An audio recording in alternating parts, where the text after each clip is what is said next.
Une petite précision à propos de ce bouton, le bouton on-off, il faut absolument que ce soit un bouton inverseur. Donc, tu vois, qui reste enfoncé naturellement. C'est lui qui donne l'électricité à tout le bordel dedans. Donc il faut bien que ce soit un bouton inverseur. Sauf qu'on ne trouve pas d'inverseur dans le commerce, on trouve que des poussoirs. Des poussoirs simples comme celui-ci ou celui-ci. Donc moi ce que je fais, c'est que j'achète la boîte à boutons Made in China, qui d'origine est équipée de poussoir, poussoir et inverseur, inverseur, inverseur.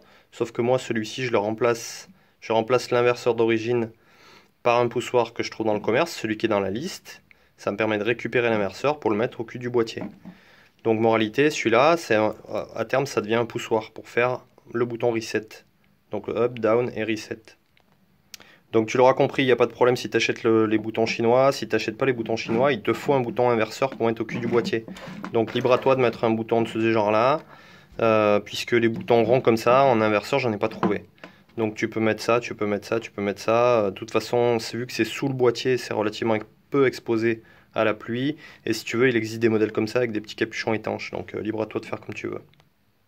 Et autre précision, sur la boîte, tu vois, la boîte que je te propose, elle est avec un couvercle transparent, mais il y a une espèce de bidule d'injection là, une trace d'injection, un point d'injection au milieu, qui fait que c'est pas génial. Donc c'est pour ça que moi je découpe un carré à la taille de l'écran, je mets du plexi collé par l'arrière, et je mets l'écran par l'arrière. Et de fait, au moins c'est étanche et le plexi il est bien translucide.